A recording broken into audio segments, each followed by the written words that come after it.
It was the late James Randi who said, "Those who believe without reason cannot be convinced by reason." Spells aren't just in fairy tales. They live in the songs we were taught to sing, the prayers we whispered before bed, the stories told from pulpits that wrapped around our imaginations until we thought they were reality. Belief is not just an argument, it's an enchantment. And the truth is, logic didn't cast that spell, and logic alone will not break it. If we want to free people, we have to learn to speak in the language of the spell itself through story, rhythm, ritual, and care. This isn't about out arguing someone. This is about out loving, out caring, and out healing the systems that bound us. Today, we're going to talk about what it really takes to break the spell of religious superstition. Let's talk about the spell. Not the kind from fairy tales, but the kind that's been spoken over millions of us in sanctuaries, pulpits, and living rooms. The kind that didn't come through logic, but through something far deeper. You see, belief systems are less about information and more about formation. Religion doesn't usually win people over by giving them rational evidence or a good reason. It bypasses the rational mind altogether. It sinks into the subconscious through stories, through repetition, through rituals and emotions that stick with us long after we leave the building. That's why when you try to argue someone out of a belief with facts and logic, it often doesn't work because the spell wasn't cast at the level of logic. It was cast at the level of the heart, the imagination, and the body. And if we want to reach people, we have to meet them on that level too. Think about how religion works. It starts with a story. Something abstract gets wrapped in narrative. Jesus died for you. That isn't persuasive because of its historical claim. It's persuasive because it comes packaged as a redemptive story. Then comes rhythm, the songs, the chants, the weekly gatherings, the repeated lines of prayer that carve grooves in our memory. Add to that ritual, kneeling at an altar, lifting your hands, eating bread, bowing your head. These embodied actions make the intangible feel real. And finally, emotion, guilt, awe, fear, joy, belonging. Emotions are deliberately evoked to reinforce the story and the ritual. Put all of that together, and you have something far stronger than facts. You have attachment, you have enchantment. So here's the key.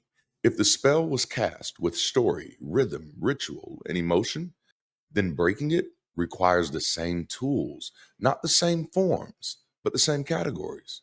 We share new stories, testimonies of liberation, growth, and healing outside of dogma. We build new rhythms, weekly or seasonal gatherings that give people consistency without coercion. We offer new rituals, lighting candles for reflection, sharing meals, creating art together, practicing silence, and we stir new emotions, awe at the vastness of the universe, wonder at science and discovery, joy in human connection. We don't dismantle enchantment with raw facts, we re enchant life with better, truer sources of meaning. Will Durant once observed, logic is an invention of philosophers, but people are moved by symbols, myths, and rituals. And he was absolutely right. The human mind is symbolic first, rational second. Our task is not to scorn symbolism, but to redeem it, to use it in ways that serve human flourishing instead of superstition. That's the language of the spell. And until we learn to speak it, we'll never truly break it. When most of us think about conversations around belief, we think about combat, point versus counterpoint, scripture versus science, logic versus other logic. But here's the truth: most people didn't get into their belief system through debate. And if they didn't get in that way, they're probably not going to get out that way either. The better posture is not let me win against you. The better posture is let me walk with you. That shift, companionship instead of combat, signals empathy and respect. And that's what makes real transformation possible. You've heard the saying, people don't care how much you know until they know how much you care. And it's true. Knowledge without care, it feels like arrogance. Care without knowledge, it can feel like empty sentiment. But when care comes first, it builds the trust that makes knowledge matter. In religious circles, leaving faith is often framed as betrayal. Families grieve, communities turn cold. That's why care matters so much. It reframes the journey, not as abandonment, but as support. When we're focused on debate, success is measured by whether we scored points. But when we're focused on trust, success is measured by whether someone feels safe enough to ask the next hard question. Deconstruction isn't about tearing people down, it's about helping them rebuild identity, meaning, community. And that doesn't happen in one fiery debate. It happens in a long journey of trust, healing, and reintegration. So, what does care look like? It could look like listening more than you speak, letting their story guide the path. It looks like validating the struggle, acknowledging that leaving belief often feels like losing family, certainty, even identity. It looks like offering safe exits, building communities and rituals that replace fear with freedom, shame with dignity, and isolation with belonging. And it looks like modeling compassion, showing them in real time what a non superstitious ethic of love and justice looks like in action. This is what care before conviction is all about. It reframes the work from breaking someone down to building someone up, from demolition to renovation. We're not here to leave rubble where faith once stood. We're here to help reconstruct lives that are freer, fuller, and more deeply human. Because in the end, the goal isn't just to win arguments, it's to win trust. And from trust comes the courage to walk free. Belief isn't just something we think, it's something we do. It's not just in the mind, it's in the body. Think about it. Kneeling at an altar, singing the same songs week after week, whispering prayers before bed, lighting candles, or breaking bread. These aren't random motions, they're rituals. And rituals engrave meaning deeper than logic ever could. So if rituals created the spell, then counter rituals are what help break it. Liberation isn't just about learning new ideas, it's about forming new embodied habits that retrain the heart and the imagination. Rituals aren't filler, they do essential work. They remind us of belonging, that we're part of a people. They stir awe, lifting our imagination beyond the everyday.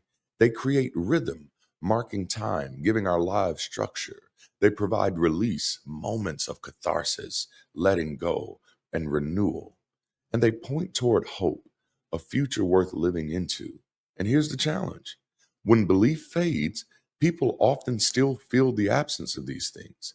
That's why many drift back, not because the doctrine convinced them, but because the rituals comforted them. Debate can expose falsehoods, but it can't replace touchstones of community. Humans don't just need to know what's false, we need practices that make life meaningful. That's why ritual based intervention isn't optional, it's central, it's crucial. Without it, people may deconstruct belief, but they still crave the rhythm and meaning rituals gave them. Now, here's the good news: we don't need to mimic old religious forms, but we do need intentional practices that meet the same human needs. We can gather for reflection or meditation, collective silence, shared breathing, or even guided contemplation. We can reclaim hospitality as ritual through shared meals where belonging is practiced around the table. We can hold storytelling circles, reclaiming narrative as a tool for healing and inspiration. We can create secular rites of passage, ceremonies for birth, coming of age, partnership, and loss that bring dignity without superstition. We can celebrate seasons, not with fear of gods, but with awe rooted in nature, science, and human progress. The goal isn't to abandon ritual, but to redeem it, to reclaim it. Rituals aren't religious tricks, they're human technologies for meaning making. And when they're used with honesty and care, rituals become powerful interventions. They free us from superstition while still nourishing our deepest needs for belonging, rhythm, awe, release, and hope.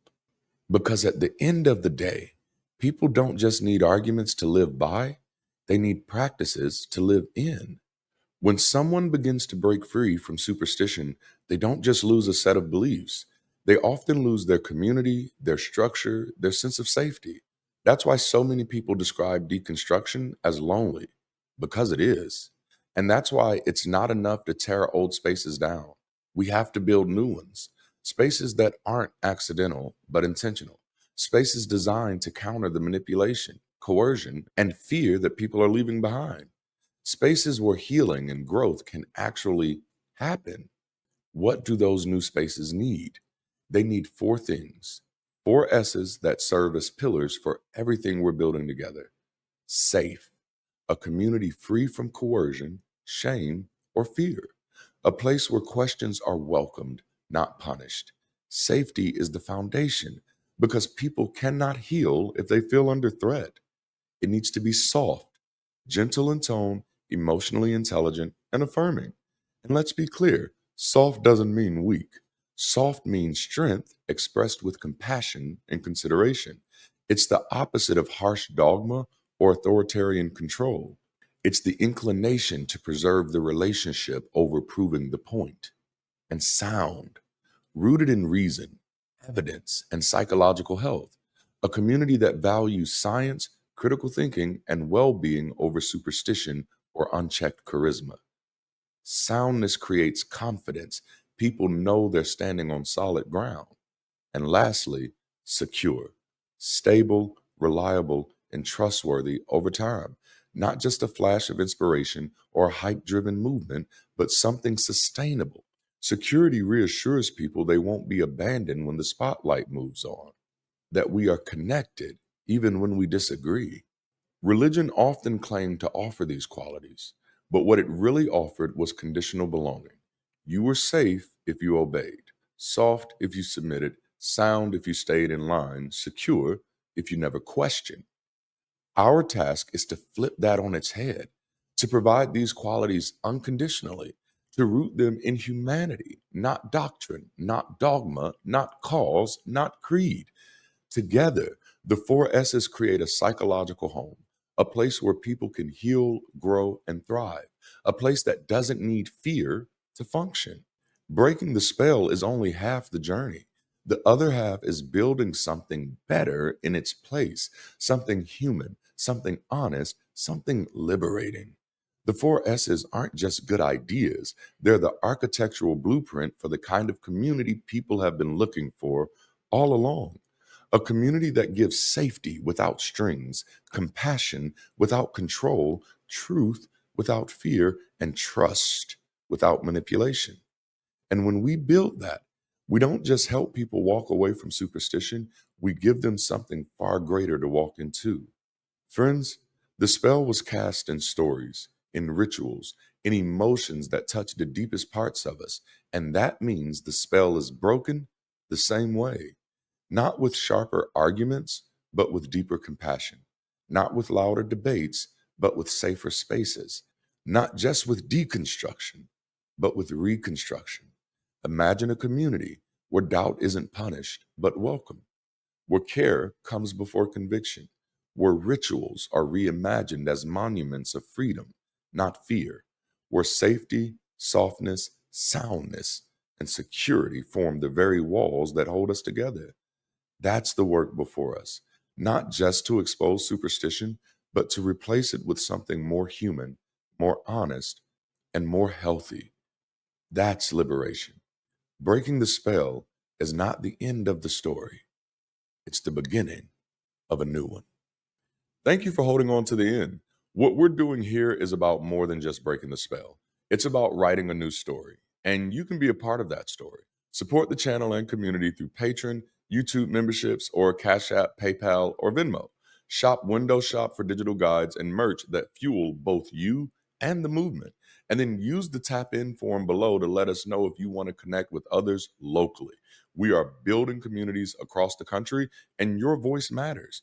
And if you're in Southern California, registration for our October liftoff is officially open, and I would love to meet you in person. And no matter where you are, this is our first official event. I'd love to meet you there. So if you want to fly in, head to the registration link in the description and get your ticket today. Seats are limited. And as always, you can join me here every Sunday at noon for secular inspiration that helps us all rise together. This is our chance to build something the world has never seen before. Let's not miss it. Thank you for hanging out with me today. Until next time, keep rising.